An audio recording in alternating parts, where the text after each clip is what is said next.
A custody battle caught on tape. The state comes calling shortly after an Austin mother gives birth. Our top story, an Austin mother cries out for her newborn child, but the state of Texas says she's an unfit mother. Well, Judy, the state says that Shirley Hauser and her husband don't deserve the chance to raise their 2-day-old daughter. The question tonight is, when the state steps in and takes a baby, is it kidnapping or protecting a child from danger?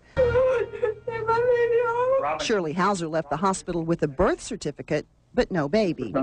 This dramatic scene at Brackenridge Hospital unfolded Tuesday as Child Protective Services took custody of 2-day-old Jocelyn Hauser. It was recorded on home video by family friend and advocate Mike Hansen. They told me if I didn't give them my baby, they were going to arrest me. Much of the confrontation was over this notice of emergency removal from the Department of Protective and Regulatory Services. It was not signed by a judge, but it declared baby Jocelyn would have a risk of physical neglect if she were released with her parents. CPS maintains it has 24 hours to get a judge's signature. A day later, still on pain medication from a cesarean section on Sunday, Hauser longs for her baby. Oh, my dad. Wait. We felt it was in the best interest of the baby that we take temporary conservatorship. I had considerable history with that mother. I didn't neglect my baby one bit. I took all my prenatal vitamins. I ate properly. I didn't drink. Hauser admits she's had problems, but says she still wants her baby back. All I want is a chance. Now, the law allows CPS to remove children without permission from a judge in certain emergency situations. Today, a Travis County judge signed a court order giving the state temporary custody of Jocelyn. There will be another hearing within 14 days. How do you get to the point when police come to your home and take your child? What you're seeing is home video. Anna Nikolaev set up the camera herself when she noticed police outside her home. I'm going to grab your baby, and don't resist and don't fight me, okay? It began nearly 2 weeks ago when Anna and her husband Alex took their 5-month-old little boy Sammy to Sutter Memorial Hospital to be treated for flu symptoms. They didn't like the care their child was getting. For example, one day she asked why a nurse was giving her son antibiotics. And I asked her what it is. She said it's like antibiotics. And I asked her, for what is that? And she's like, I don't know. I'm like, you're working as a nurse and you don't even know what to give to my baby, for what? She says the doctor later said he shouldn't have been on the antibiotics. Anna tells us Sammy suffers from a heart murmur and had been seeing a doctor at Sutter for regular treatment. After Sammy was treated for the flu symptoms, doctors at Sutter admitted him to the pediatric ICU to monitor his condition. After a few days, Anna says doctors began talking about heart surgery. If we got the one mistake after another, you know, like, I don't want to have my baby have a surgery in the hospital where I don't feel safe. Anna argued with doctors about getting a second opinion. Without a proper discharge, she finally took Sammy out of the hospital to get that second opinion at Kaiser Permanente. The police showed up there. They saw that the baby was fine. They told us that Sutter was telling them so much bad stuff that they thought that this baby is dying on their arms. Anna showed us medical records from the doctor treating Sammy at Kaiser Permanente. The doctor described Sammy as clinically safe to go home with his parents. The doctor added, I do not have concern for the safety of the child at home with his parents. So police saw it, they saw the report from the doctor, they said, okay guys, you know, like, you have a good day, and they walked away. But the next day, police and officials with Child Protective Services showed up at the couple's home. The father met them outside a short time later. I was pushed against the building, smacked down. I said, am I being under arrest? Placed under arrest. He smacked me down onto the ground, yelled out, I think I got the keys to the house. Police let themselves inside. He's like, okay, let your son go, son go. So I had to let him go, and he cracked my arm so they could take Sammy.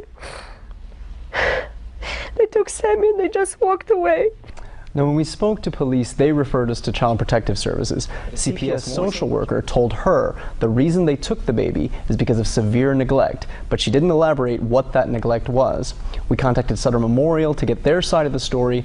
They told us that because the case was with law enforcement, we would have to get any information from them. Now, just a little while ago, we got word from Anna that she was going to be allowed in to see her baby, but we're told she's only going to be able to stay with the baby for about an hour, and that CPS is trying to find someone to take in the baby.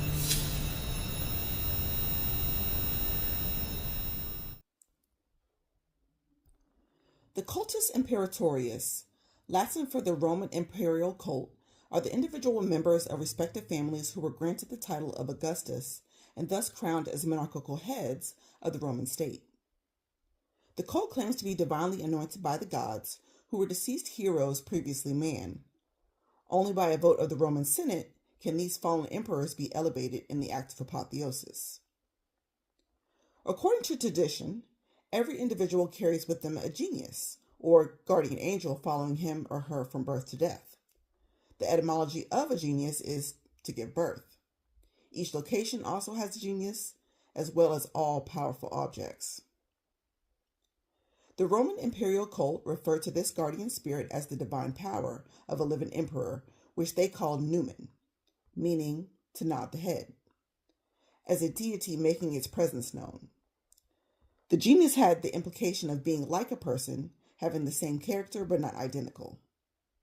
In women, the genius was called Juno, the goddess of marriage and childbirth, or Regina, the queen. Worship of the genius or numen became a way of honoring the living emperors without calling him God. The first Roman to quote-unquote become a god is Julius Caesar, claiming to be from the gen Julia, for members descending from the gods of Aeneas and his mother Venus. Caesar was given the role of Pontifex Maximus, chief priest of Rome, who fulfills the religious duties for the king. This office would become the Rex Sacrorum, king of sacred things, then bishop of Rome, then pope. The pope governs the Catholic Church through a Roman Curia, a set of administrative institutions of the Holy See, a juridical entity in the form of a central government for the Catholic Church in the Vatican City. In Roman law, an inferior juridic person is by definition a corporation representing the body corporate or the corpus of an estate, the total collection of all its property and assets owned. The body corporate are the group of individuals forming for the specific purpose of company or government. Associations were the first form of juridic persons in Roman law. The person in this event is not a living being, but rather a corporation including associations, joint stock companies, and insurance companies, i.e., one who is not natural. The term person can be construed to mean and include an individual, a trust, a state, partnership, association, company, or corporation. The artificial person has a legal name, certain rights, protections, privileges, responsibilities, and liabilities in the law similar to a natural person, yet recognized as a legal authority having distinct identity. The legal entity is therefore treated as a person for legal purposes of engaging of suing, being sued, owning property, and entering contracts. An entity is any person other than an individual who is defined alongside human being, child, and person as a member of the Homo sapiens species who were born alive. The natural person is a living being who can contract, sue, and be sued and contracted with, and even have rights and duties attached without their consent. Both natural and juridic persons are a legal person. Therefore, the individual is automatically a legal personality at birth. Inferior juridic persons, such as Roman persons, are considered mortmen, or dead ghosts, devoid of life and spirit, and can never have higher standing than those possessing life and spirit, nor can they hold real property. Statutes of mortmen came about by the Magna Carta to discourage estates from passing to the church upon death. Since the church could never die, even gifted land would remain in control of the church, the non-living person, and thus dead hand. Once land had been pledged to the church, its control could never be relinquished, and it was almost impossible for the lord or landlord, as is called in the modern day, to get his incident from the land. The landholders, i.e. the tenants, owed royal fees called incidents to the lord of the land and to the crown for the use of the land. Many of these incidents were exacted to the crown upon death of the landholder, which could only be collected once the legal title moved to heir. In order to avoid royal incidents and make a profit, landholders would place the land in the name of a third party for a beneficiary to use. The third party is called a cesta qui, although the process is called fiefment. The legal relationship created when an owner of the property gives it to be managed is called a trust. A trust is a right enforceable in equity to the benefits of property held by another party who holds the title. The trustee is the legal owner, having the title showing legal ownership, which grants the right to use property, transfer, and control it according to the law. The Magna Carta, or Great Charter of Freedom, was written against the growing authority of the papacy, who ruled with an imperial lawlessness. The Magna Carta sought to limit those powers and establish liberties for free men, going so far as to bring even the sovereign into subjection to the laws of the land. This became the bedrock of American jurisprudence, establishing the concept of due process. However, the 1215 papal bull Pro Rege Johann nullified the Magna Carta, charging it as illegal, unjust, harmful to royal rights, and shameful to the English people. The Vatican took charge of overseeing the law of the land, assisting the Holy See in improving its authority over the living and the dead. Governance of the Church is known as canon or ecclesiastical law, initially based on the Bible and evolving into laws written by the Pope and his council. Its legal system is based on the Talmud. Although the Holy See is used interchangeably with the Vatican City, the Vatican is distinct. The Lateran Treaty would eventually ensure temporal, diplomatic, and spiritual independence of the papacy, recognizing the Vatican as an independent state, yet under sovereignty of the Holy See. The clergy claimed not to be subject to common law and were forbidden from practicing law in court. However, after the fall of the Western Roman Empire in 476, it was said that Ecclesia vivit lege Romana. The Church lives by Roman law. The Pope's orders were considered absolute original law binding for all eternity. The papal bull is his royal decree, either in the form of a letter patent or a charter. The bull, from bulla, its lead seal, was written on parchment, a term meaning binding the soul to the fate of death. The use of parchment, made of human skin, dates back to black magic rituals honoring Baal. In the 13th century's infamous grimoire of Roman Pope Honorius III, he admits parchment is the skin of murdered babies. The common law, known as lex non scripta, or the unwritten law, which began as royal writs issued by the king stating an offense and a remedy. The court's decisions became precedents used to decide future cases, a legal principle known as stare decisis. However, concurrent with the development of common law was corpus juris civilis, or civil law. Roman law is civil law. This system is contrasted from the common law because it's codified. Once a constitution, statute, regulation, or judicial precedent exists, a right exists, and thereby obligations and duties. These legal rights are enforced by legal institutions and argued in courts. Privileges also became attached, which law defines as certain subjects which are not to be inquired of in any way, and exist because information should not be disclosed. Substantive law divides criminal acts from civil ones, and the penal code sets the penalty for the offense. It soon became customary to use the set of laws that most fit the circumstance, and so there was hardly a distinction between common law and civil law.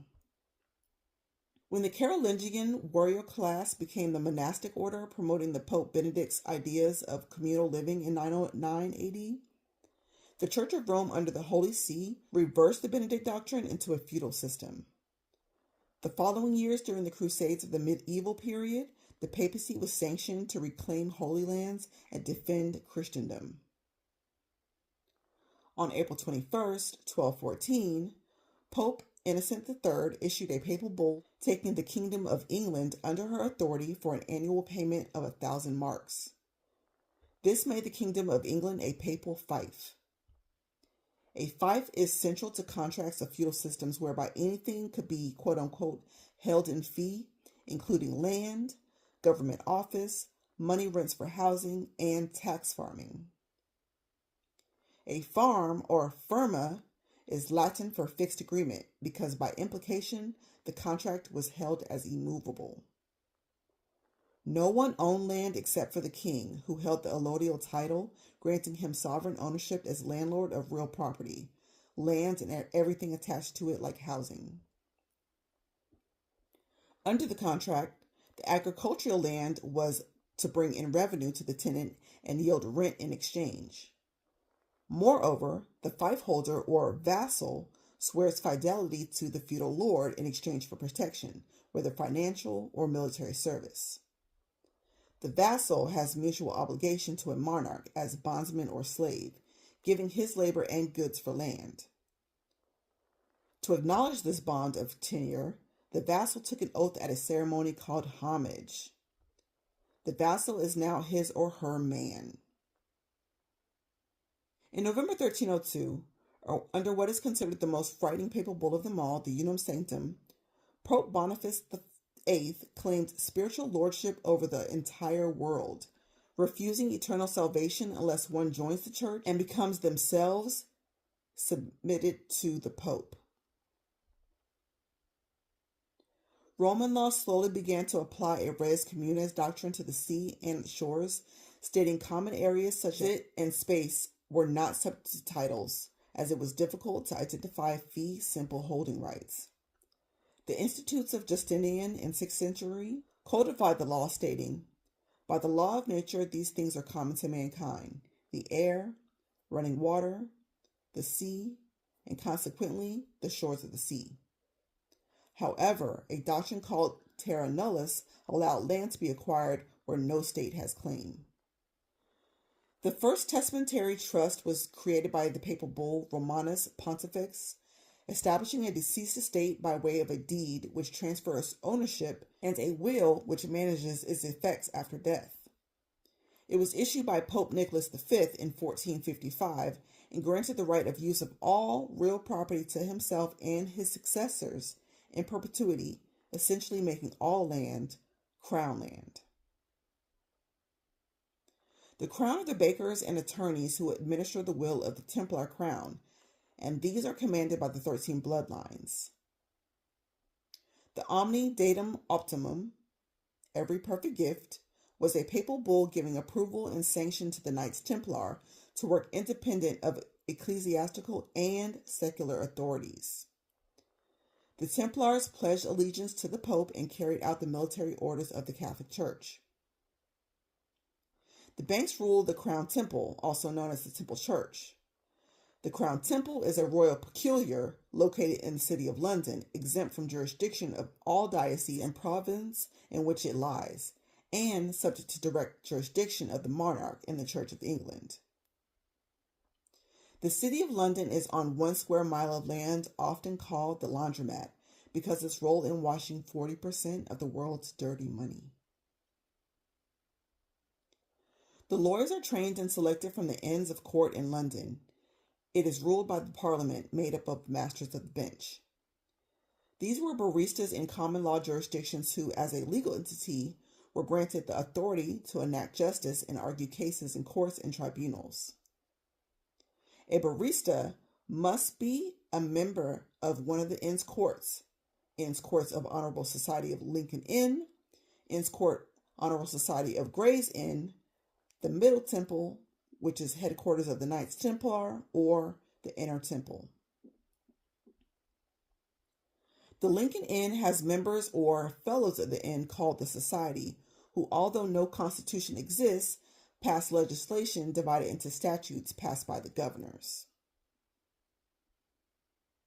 The Second Testamentary Trust, a papal bull of 1481 titled Aeterni Regis, or the Eternal Crown, upheld the precedent set in the Treaty of Alcocavas. The treaty gave the two crown countries of Spain and Portugal reign to divide the rest of the world into quote-unquote spheres of influence and to colonize these territories without the consent of the natives. This bull by Sixtus IV created the Crown of Aragon, aka the Crown of Spain, the highest sovereign Roman slave to the Roman pontiff. By 1494, Treaty of Tordesillas, Spain and Portugal had divided most of the world's seas to themselves, backed by the Pope Alexander VI.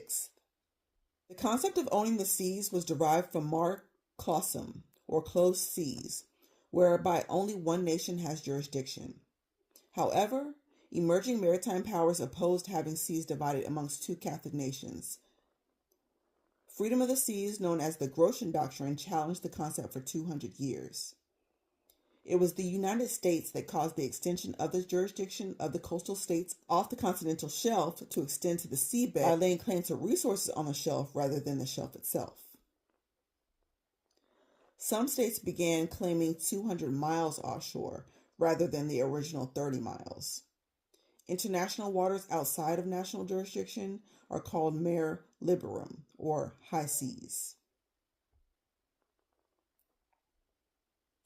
The third crown was secretly given to England and created the papal bull Convocation by Pope Paul III in 1537. It was the final step in claiming all souls to the Holy See by means of registration.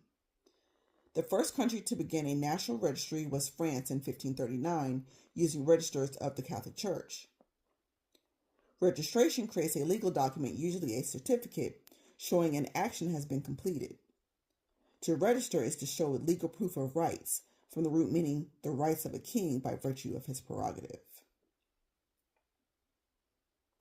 Therefore, there are three jurisdictions of courts who are given the authority to hear and decide cases: ecclesiastical or Christian court, essentially dealing with birth, marriage, and probate; Greek admiralty or military courts; and maritime commercial courts. These jurisdictions became part of the inner court under Elizabeth I, who built the navy financed by the House of Papavici of the Holy See under command of the Crown. A statue of the Palais Pallavinci holds the harp, which is representative of the United States Air Force's harp device. In 1570, Pope Pius V issued a papal bull titled Regnans in Excelsis, reigning on high, excommunicating Queen Elizabeth I and anyone who has sworn oaths to her. Queen Elizabeth was charged with removing the royal council, who held English nobility, and replacing it with heretics, instituting fake ministers and preachers, abolishing the sacrifice of mass, prayers, celibacy, and Catholic ceremonies, and ordering books of heretical nature to be propounded to the whole realm. Previously, Mary I had returned the Church of England and Ireland to Catholicism. However, after her death, Elizabeth I's Parliament passed the Act of Supremacy in 1559, establishing independence from papal authority. This was a reversal of 1534's Supremacy Act, whose oath provided any person taking public or church office to swear allegiance to the monarch as supreme governor of the Church of England. To fail this acknowledgement became high treason according to the Crown Act of 1562. The Supremacy Act reiterated independence from the papacy, but created a crown estate.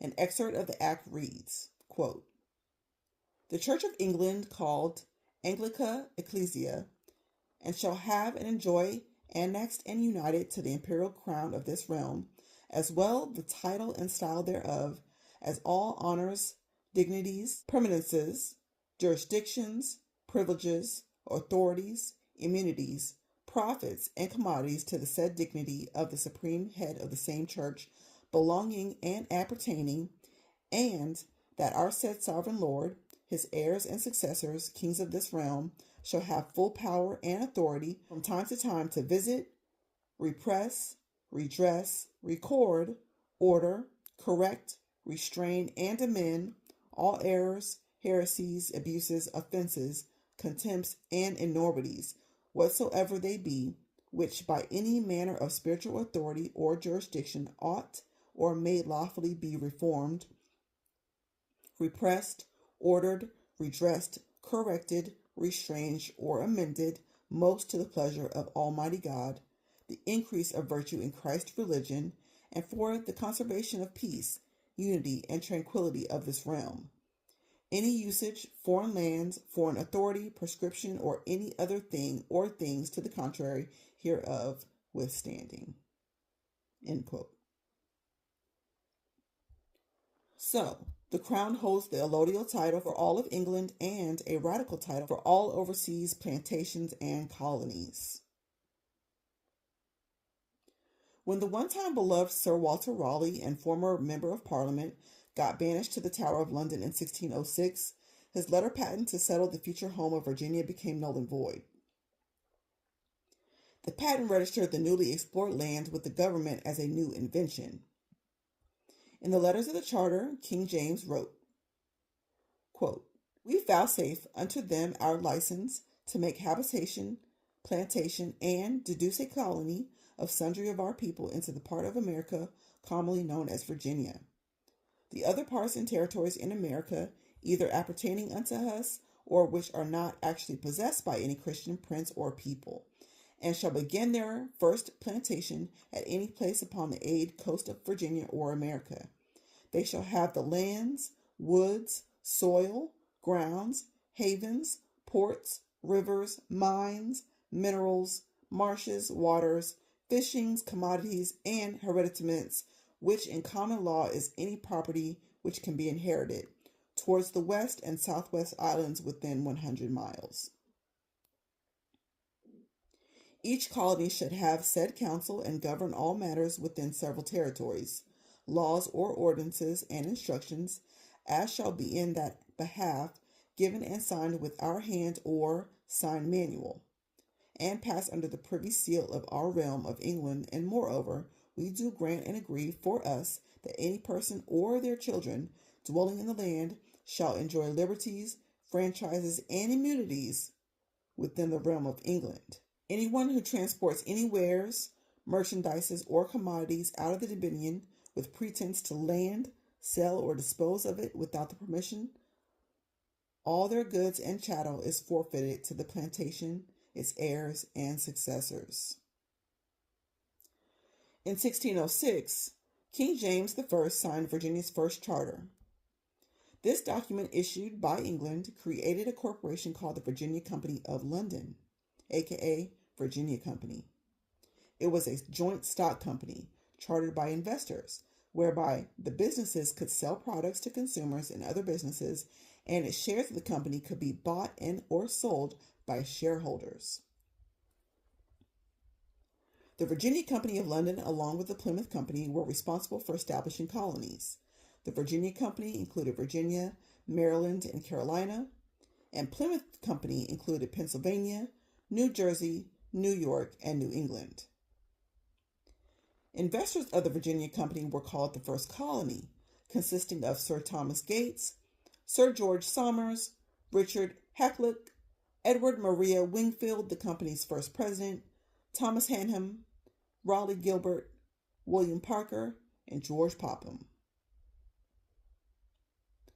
A colony is one of three types of Roman settlements, which is ruled overseas by a mother country. The Greeks called it a home away from home. A proprietary colony granted a person or company with favor from the British Crown and gave permission to govern and develop a piece of land. A charter colony creates joint stock companies, while the royal colony is governed directly from the crown by a governor appointed by the monarch. As for Virginia, the charter allowed self-governing abilities. On July 24, 1621, an ordinance and constitution of the Virginia Company established two supreme councils for the purpose of preventing injustices, grievances, and oppression, and to provide remedy for all inconveniences. The Council of State was made to, quote, bend their care and endeavors to assist the said governor, first and principally, in advancement of the honor and service of God and the enlargement of his kingdom amongst the heathen people, and next in erecting of the said colony in due obedience to his majesty and all lawful authority from his majesty's directions, and lastly, in maintaining the said people in justice and Christian conversation amongst themselves, and in strength and ability to withstand their enemies, and this council to be always, or for the most part, residing about or near the governor." End quote. The other council, generally called the governor, included the council of state and 2 burgesses from every town. Collectively, this was known as the General Assembly. The council, as well as the General Assembly, were to imitate the quote-unquote policy of the form of government, laws, customs, and manner of trial, and other administration of justice used in the realm of England under its Great Seal. By the 1700s, all the colonies were converted to a royal charter from the Crown of England, the Virginia Company, in 1624. The colony of Virginia lasted from 1606 to 1776, when the 13 colonies sought to break free from Britain, putting forth their Declaration of Independence. On November 15, 1777, the Articles of Confederation named these colonies the United States of America, forming a sovereign nation where trade, religion, laws, and military institutions govern the people from a central government. The document would serve as the first constitution for the United States. The Constitution isn't a law itself, but rather a delineation of a Congress, the legislative branch of federal government, tasked with making laws. A supremacy clause written into the Constitution makes it and the quote-unquote laws of the United States the supreme laws of the land, trumping the laws of the states. The Uniform Commercial Code are laws governing commercial transactions of the United States through principles of law and equity, ownership interests in property that may be offset by debts and liabilities, and law merchant or commercial law governing capacity to contract and principal and agent. The Commerce Clause covers movements of persons or things, whether profit or not, across state lines. Other inherent powers included the ability to lay and collect taxes, duties, imposts, and excises to pay the debts for common defense and general welfare of the U.S., to borrow money on credit to the U.S., to exercise legislation in all cases whatsoever over such district exceeding not 10 square miles, and to exercise like authority over all places purchased by the consent of legislation of the state.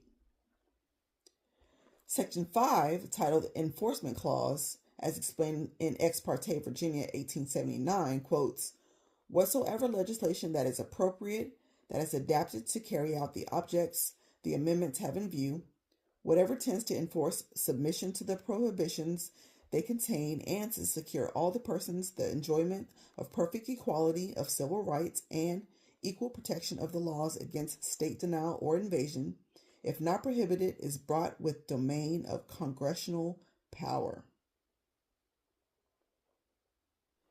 The sovereignty of the United States was officially granted by the Treaty of Paris in 1783, ending the American Revolutionary War, which was fought with Great Britain over the Townshend Act.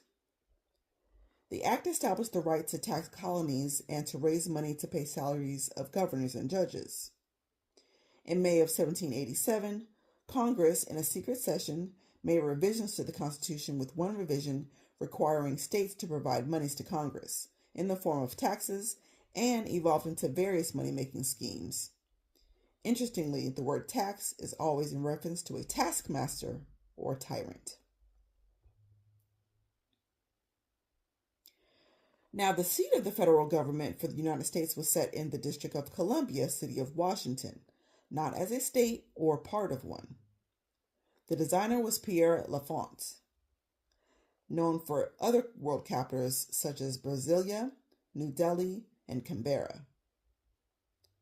In 1801, the District of Columbia was incorporated, bringing it into full subjection of the U.S. Congress. It also divided the territory into Washington and Potomac counties.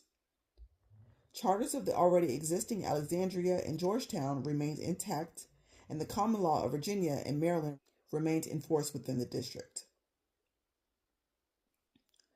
The Congressional Reconstruction Acts of 1867 required Confederate states to draft a new state constitution to be approved by Congress in order to re-enter the Union. This gave rights to free men and abolished black codes, or black laws, designed to restrict the free black man to keep him from influencing the slave. Children born under Roman law followed the state of their mothers, whether free or slave, in a doctrine called partus sequitur ventrum. That which is born follows the womb, in colonial Virginia, 1662. 5 military districts were also added, as well as the 14th Amendment was ratified, increasing federal power over the states. The District of Columbia Organic Act of 1871 repealed Washington and Georgetown charters and unified the whole district with a municipal government, naming it the District of Columbia. According to this new corporation, it was given the powers to contract, to be contracted with, to sue and to be sued, to plead and to plead with, and all other powers not inconsistent with the Constitution. The Fifth Amendment, due process of law, corresponds to Roman law, concerned with procedure rather than correcting unfairness. The amendment states, life, liberty, and the pursuit of happiness shall not be infringed without due process of law. The 14th Amendment extends the Bill of Rights to the states. The Inner Temple passed jurisdiction over Washington, D.C. post-World War I after agreeing to create Israel for the families behind the Holy See. Article 3, Section 2 of the Constitution gave the official power of the United States all cases of admiralty and maritime original jurisdiction. The Admiralty, a department of the government of the United Kingdom, is in charge of the Navy Command. The title of Lord High Admiral of United Kingdom is vested in the monarch. The Navy Board from 1546 to 1832 was established by King Henry VIII, who at the time headed civil administration.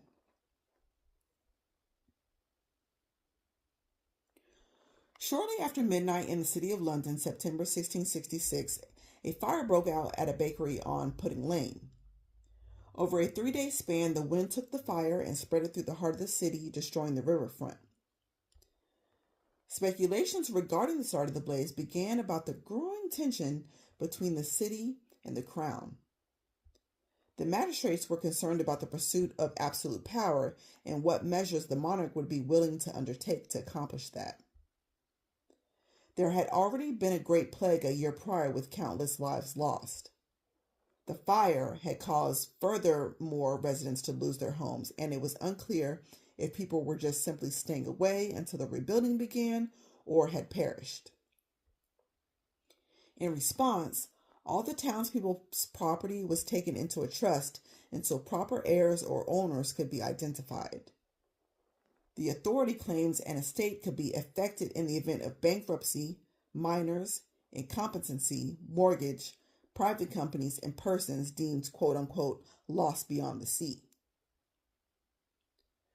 Prior to the union of the two crowns of England and Scotland, the phrases beyond the 4 seas, beyond the seas, and out of the realm signified out of the limits of the realm of England. In Pennsylvania, it has been construed to mean without the limits of the United States. According to the law, persons missing for 7 years are presumed dead, and a dead person, if they wanted to reclaim their property, had to show proof of life by birth certificate. In order for the trust to be valid, the person must be presumed dead. This creates a temporary trust where only equitable interest is given to the beneficiary and not full ownership. Each person's share of property makes up the total of the higher estate. This is known as the Sesta Act of 1666. The estate represents the presumed deceased and his likeness, and when a man or woman physically dies without dissolving the trust, his or her property is automatically conveyed to a permanent trust, and a death certificate is issued.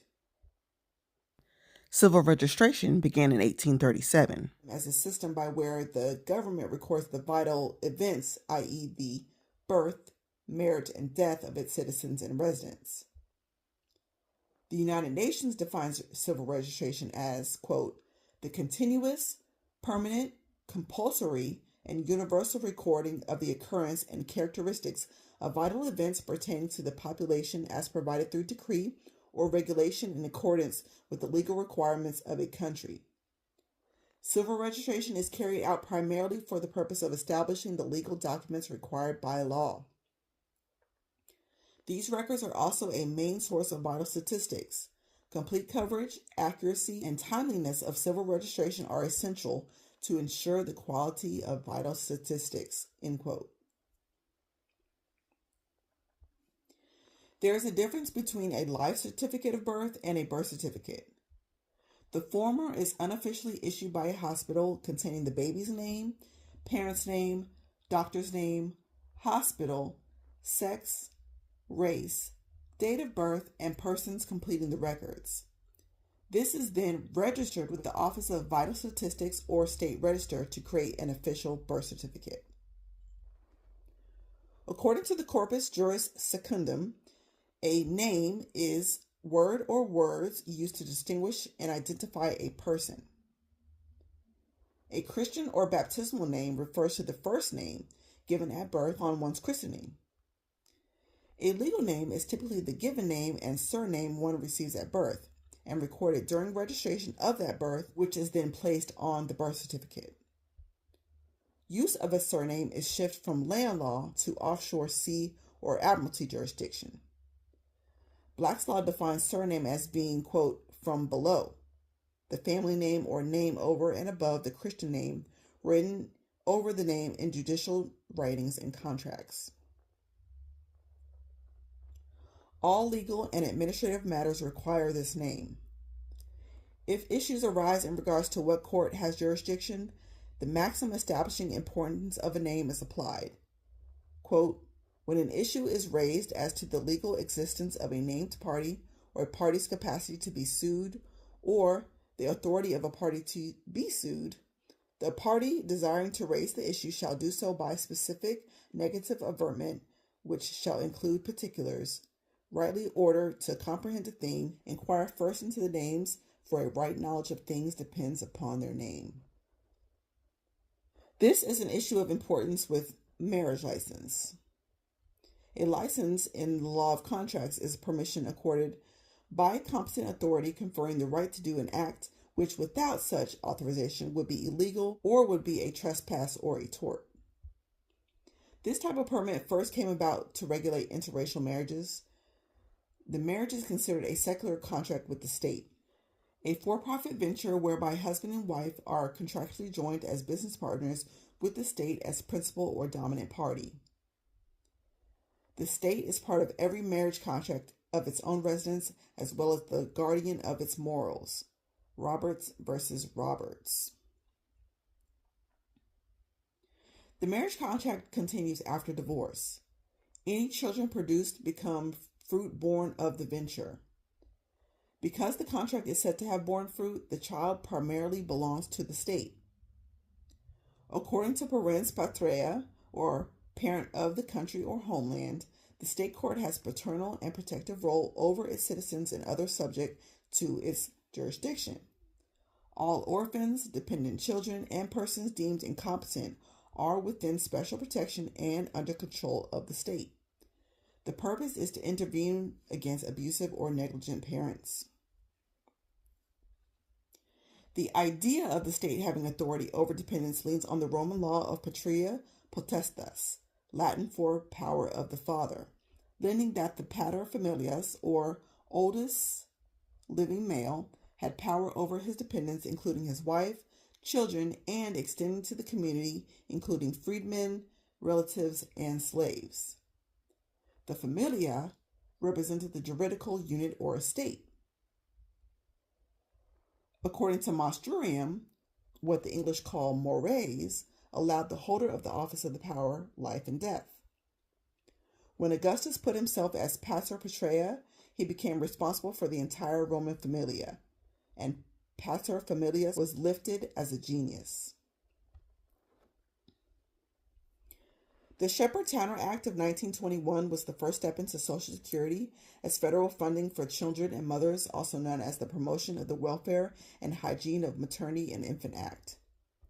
It was the formulation of a Child's Bureau annual report by Julia Lathrop, who headed the agency. The Children's Bureau was created in 1912, organized under the Department of Commerce and Labor, whose task is to foster, promote, and develop the foreign and domestic commerce, the mining, manufacturing, shipping, and fishing industries, the labor interests, and the transportation of facilities of the United States. The Department of Labor, established in 1884 and known as the Bureau of Labor until 1888, transferred from the Department of the Interior, was renamed the Bureau of Labor under the Department of Commerce and Labor, and given the responsibility for the collection of information on labor hours and earnings and, quote, means of promoting material, social, intellectual, and moral prosperity. It was the ancestor of the Bureau of Labor Statistics. The Shepard-Towner Act met its untimely demise in 1929, as it is said it could not keep up with collecting data from the states on the success of its programs. Today, the Children's Bureau is the United States Department of Health and Human Services Administration for Children and Families, after folding into the Social Security Administration. As a final effort to improve health policies in the welfare state, the Office of Vital Statistics became responsible for birth certificates and states for record keeping. The, quote, said Bureau shall investigate and report to the Department of Commerce and Labor upon all matters pertaining to the welfare of children. The Social Security Administration, known for issuing old age survivor benefits and social insurance fund for disabled, unemployed, retired, and disadvantaged, is an independent agency which has rule outside exclusive control. In the United States, the agency issues Social Security numbers to track individuals, but has also become an ex facto national identification number for the purposes of taxation and other government-related functions. Canon 1596 states, when a valid registration number from the Great Register is redeemed as the recognition of the existence of a divine person, the divine consents to the true trust to ensure the society of one heaven administers the rights and obligations of the member of trustee.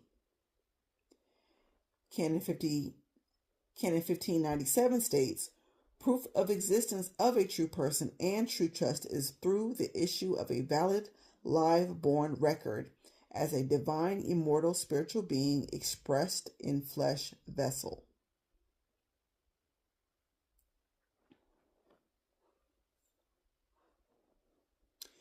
The Parliament Supreme Court of Judicature Act 1873 created the High Court and Court of Appeal, while admiralty courts expressed jurisdiction over maritime contracts and torts. Courts of Chancery handled equity. When this proved difficult, common law and equity merged. By 1873, Courts of Chancery, Court of King's Bench with one Chief Justice, Court of Common Pleas, where subject matter had no concern of the king, the High Court of Admiralty, Court of Divorce and Matrimonial Causes, and Probate were consolidated into Supreme Court of Judicature. Subdivided into High Court of Justice, which had original jurisdiction, and Court of Appeals. The Court of Probate created the Court of Probate Act of 1857 and transferred the authority of the ecclesiastical court or Christian courts to govern probates to a newly formed court. Probate court was a court process by which a will is proved in court of law to be the last testament and binding upon death. The estate is settled according to the condition of the estate and its residents at the time of death. The Act created the principal probate registry in London to register all approved wills and letters of administration.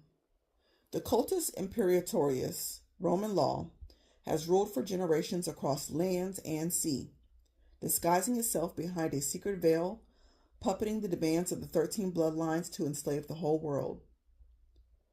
through an intricate trail of laws, claiming to be under divine authority of God, and therefore standing as his vicar on earth, sought to take legal possession of all souls and their property, and charged each so-called estate for acting in the simple wills of life, as a perversion of the Heavenly Father, having all things belong to him, and having laws whereby man's inner spirit should be conducted.